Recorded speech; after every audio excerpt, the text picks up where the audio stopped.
Que tal, como están? Benvidos a un novo preguntoiro. Xa saben que nesta semana estamos a falar cos nosos representantes políticos sobre os asuntos de carácter local e hoxe conversamos co voceiro do PSOE, con Paco Reyes. Paco, benvido, moi boas.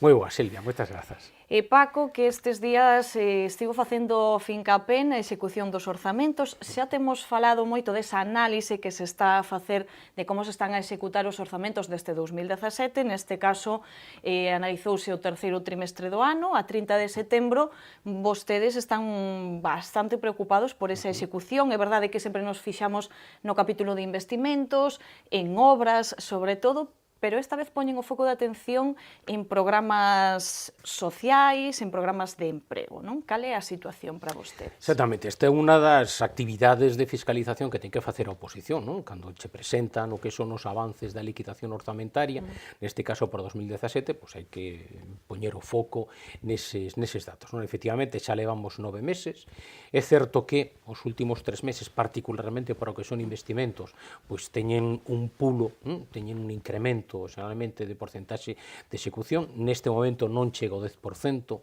a execución do orzamento de investimentos, pero claro, nós o que nos fixábamos son en partidas para nós moi importantes.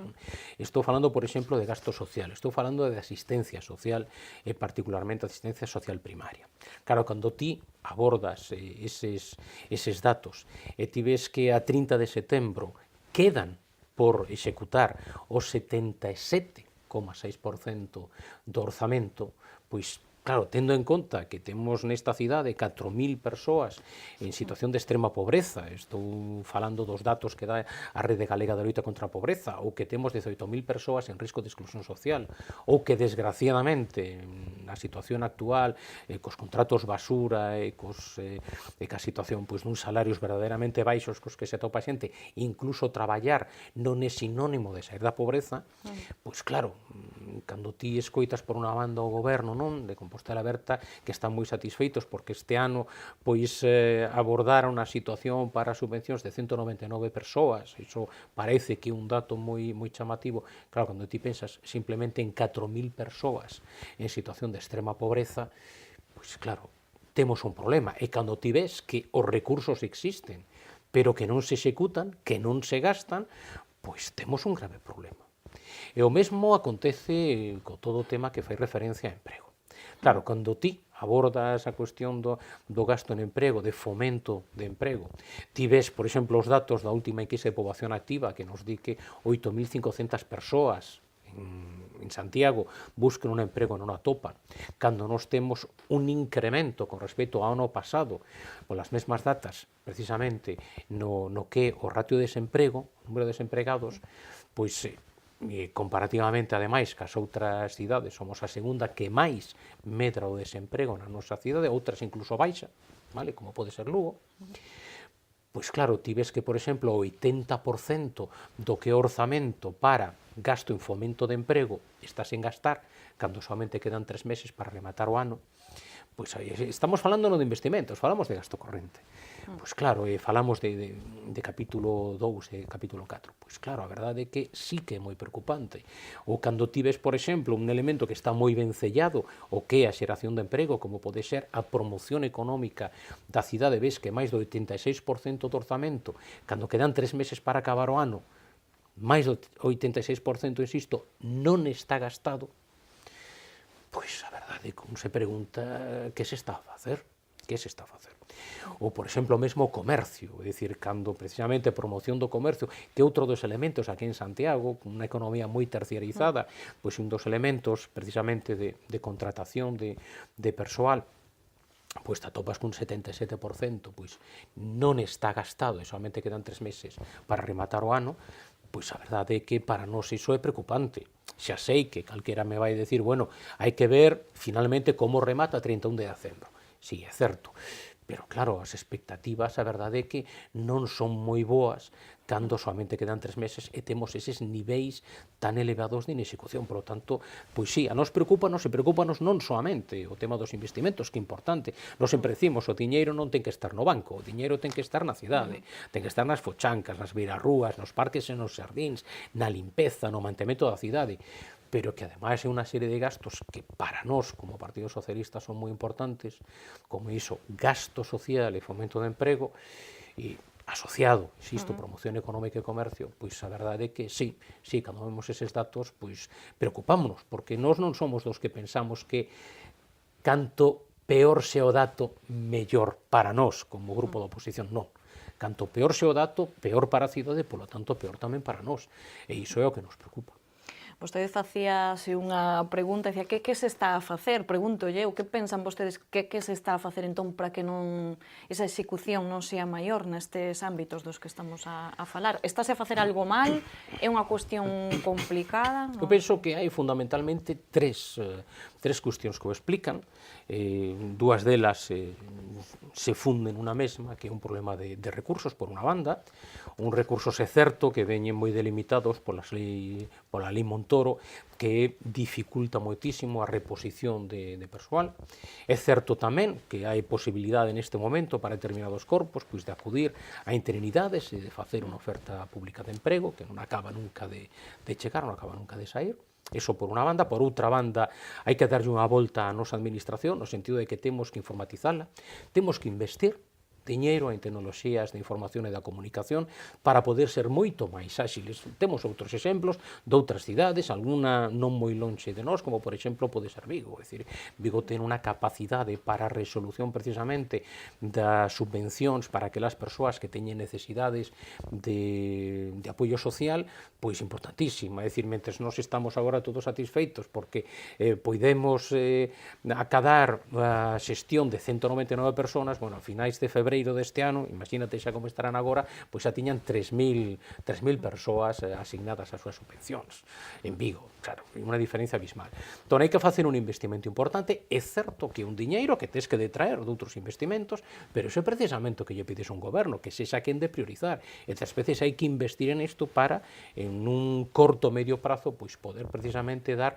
esa xestión máis áxil. No? Iso por unha banda. E por outra banda, mira, toda unha serie de programas e de como se enfocan e de como se xestionan determinados programas de emprego, determinados programas de apoio social, de servizos sociais, pois o certo é que eu penso que non existe un deseño axeitado por parte, neste caso, de Compostela Aberta. Non digo que non teñan sensibilidade social para os problemas, eu non digo iso, pero que digo é que o proxecto que les teñen para levar adiante realmente uns programas que sexan efectivos e que verdadeiramente impacten, non precisamente en servizos sociais, impacten en emprego, pois eu penso que non son os axeitados. Ese é un dos temas que a nós tamén gustanos de falar con Compostela Aberta para tentar de explicarlle cal é o proxecto do Partido Socialista, porque estamos convencidos de que o noso proxecto, máis alá das cuantías, que podemos estar máis ou menos de acordo, que se podan adicar a diferentes programas, pero pensamos que o problema é o deseño do programa. É dicir, hai que avanzar nese sentido, senón ímonos quedar sempre con moi bons orzamentos de entrada,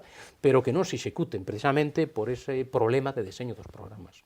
Pois eu pregúntolle tamén como vai influir esta análise que vostedes están a facer da execución dos actuais orzamentos, como vai influir nas negociacións que xa comenzaron entre o PSOE e Compostela Aberta de cara aos orzamentos de 2018. Non sei se os vai condicionar de alguna maneira o que vostedes vexan que o que está recollido no documento finalmente non se fai realidade ou todo o que se quixera, non? Home, de alguna maneira sí que condicionan, Silvia, porque claro, é dicir, que sentido ten apoiar directa ou indirectamente uns orzamentos que sobre o papel queda moi ben, porque o papel o soporta todo, que poden ser uns orzamentos que ti podes probablemente pois acordar ou concordar con unha serie de cuantías adicadas a determinados grupos de programas sociais, emprego, etcétera, etcétera, pero se despois sabes que iso non se vai levar adiante, claro, que non se pode, outro día o decía, sen ningún ánimo de acritude, pero claro, que non podes tampouco dar apoio a un orzamento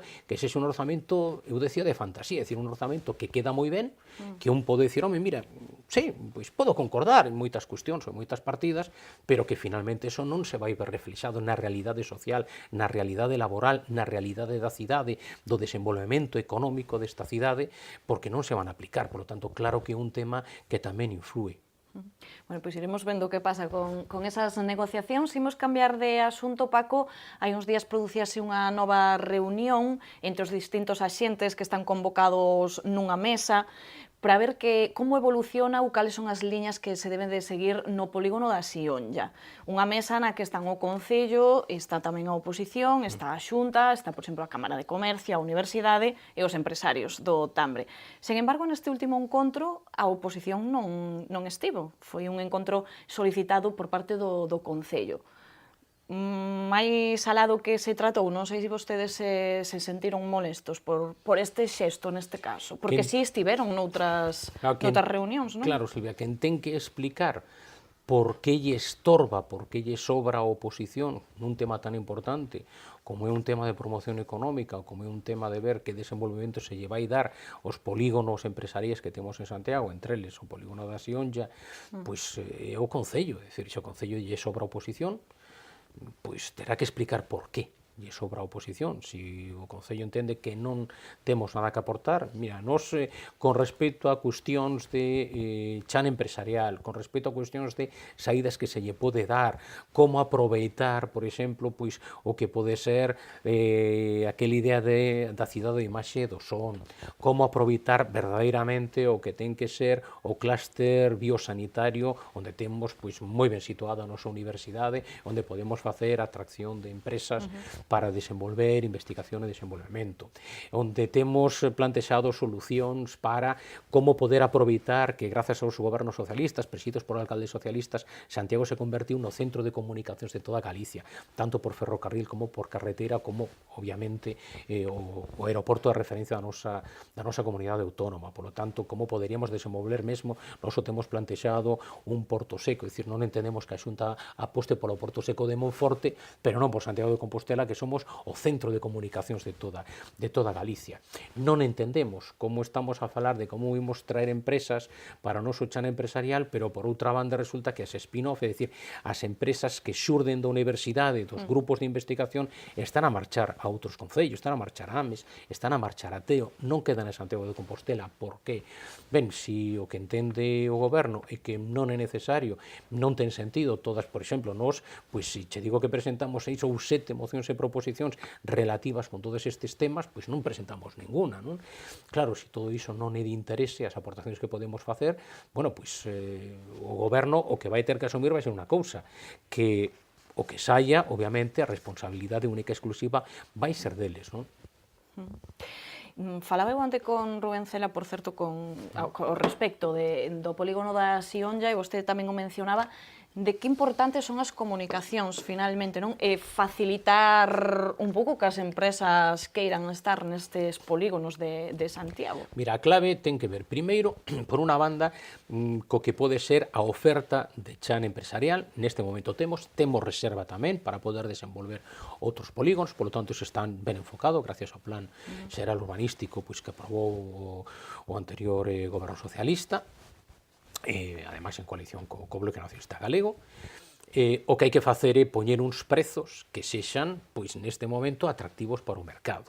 Cando digo atractivos para o mercado, é certo que despois de nos pedilo moitas veces, incluso o grupo parlamentario socialista pediu no Parlamento de Galicia, lembro ademais que non levaba precisamente, que naquel entón era o deputado da cidade, Xosé Antón Sánchez Bugallo, non pelexou moito nese sentido. É certo que baixou o prezo, pero tamén baixaron o prezo dos outros polígonos, por exemplo, en Lugo.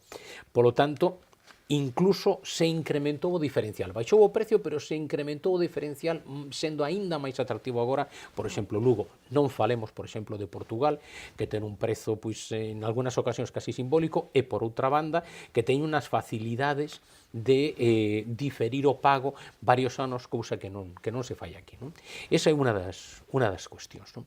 Outra cuestión clara é que ti teñas ben enfocado que o que queres facer con ese chan industrial. Evidentemente, non aproveitar esas comunicacións, non aproveitar a posibilidade dunha plataforma logística. Eu non entendo, por exemplo, cando o Ministerio lle pregunta a Xunta de Galicia que entende cales son as plataformas logísticas e se teñen que promocionar e desenvolver en Galicia, falan de Coruña, nada que decir, falan de Vigo, nada que decir, falan de Monforte, pero nunca se incorpora Santiago de Compostela.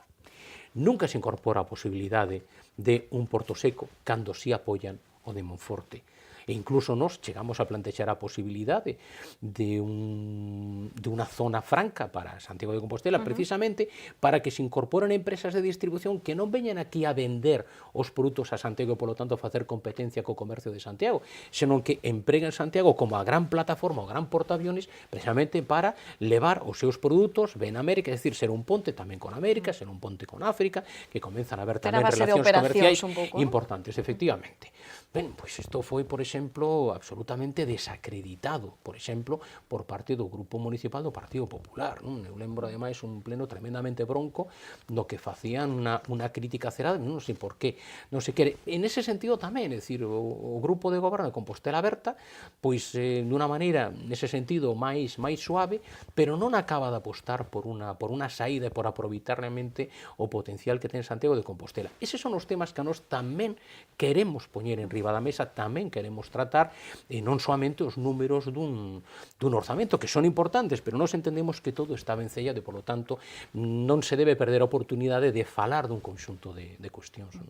Bueno, quedannos un par de minutiños, Paco, pero non quería deixar de preguntarlle nesta entrevista por ese plan do transporte público que presentou o concelleiro Jorge Duarte, un plan que trata de redefinir un pouco o organigrama do transporte público, renovando flota, cambiando frecuencias, reducindo ou modificando liñas, queres evitar solapamentos, pero non sei vostedes que futuro lleven a este plan, ou cal é a súa análise desta nova proposta. O primeiro que vemos é que unha vez máis comeza a casa polo tellado. É dicir, o primeiro que se teria que ter é aprobado un plan de mobilidade. Eso é o primeiro. Claro, cando ti non tes ese plan de mobilidade, a pesar de que ti plantexas que vai ser moi participativo, claro, o goberno vai tomando decisión sobre a mobilidade da cidade, nun tema tan importante, por exemplo, como son as liñas, en paralelo. Por lo tanto, xa sabemos que ese plan de mobilidade vai estar tremendamente condicionado por decisións unilaterais que vai tomando o goberno nese sentido. Por lo tanto, a participación vai ser unha mera anécdota neste caso. Claro, eu entendo que teñen agora presa porque remata un contrato e, polo tanto, teñen que sacar a licitación novamente. Pero, claro, para iso tiñan que ter xa aprobado no seu momento, que levamos 2 anos e medio de mandato, xa tiñan que ter aprobado o plan de mobilidade. Ese non está. O esperamos, non vou dicir que nin está ni se lle espera, o esperamos, pero non sabemos cando imos ter. Hombre, eu lembro perfectamente cando anunciou, neste caso, o concelleiro de Espazos Cidadáns, anunciaba que en febreiro de 2016 estaría aprobado o plan de mobilidade. Non sei se vai ser en febreiro de 2018, nós sempre decimos que o concelleiro de Espazos Cidadáns acerta no mes, pero nunca acerta no ano, non? Por lo tanto, esa é unha circunstancia. Claro, sabemos que o que fan é reducir a mitade o número de liñas, no seu momento se anunciou, temos que comprobarlo, se anunciou que se ian reducir o 50 paradas, hai que ver iso como vai afectar, é dicir, canto vai esperar a xente polo transporte, canto vai esperar no caso de que teñen que facer un transbordo, que vai acontecer, pois, por exemplo, ca información, cos plafóns, porque das veces non funciona o aplicativo que temos no móvil. Por exemplo, pois a semana pasada, durante todos os días, non me funcionou, non? Por lo tanto, todas esas cuestións, cales van a ser os investimentos, e despois eu penso que para o rural perdimos unha oportunidade de ouro. Perdimos a oportunidade cando un tribunal pois tumbou aquela concesión ás diferentes empresas que facían o transporte comarcal, tivemos a oportunidade de pedirlle a Xunta e negociar ca Xunta que nos pasara a competencia dese transporte no perímetro do noso concello e, polo tanto, que nos pasara tamén, obviamente, a cantidade de diñeiro para poder financiar no noso concello ese transporte, polo tanto, nos tomar as decisións máis axitadas. Agora te atopas que unha empresa chega a unha parte dunha parroquia, chega a outra parte da parroquia e unha parte do noso rural que non está neste momento atendido. Polo tanto, nos poderíamos tomar unha decisión co diñeiro e, polo tanto, eu entendo que priorizando mellor. Nos lle dixemos, nese caso, a Compostela Aberta, me fixo oídos sordos e, polo tanto, entendo que perdimos unha oportunidade de ouro para resolver un serio problema de transporte que temos no rural. Pois outra cuestión da que tamén tenemos que estar moi pendentes, a ver como evoluciona ou se hai algún cambio posible. Paco, moitísimas grazas, como sempre, por acompañarnos aquí no Preguntoiro. Ata a próxima. Pois moitas grazas a vos, como sempre tamén. Graciñas, e a vostedes tamén, graciñas, como sempre, por acompañarnos. Volvemos mañá con máis entrevistas aquí no Preguntoiro.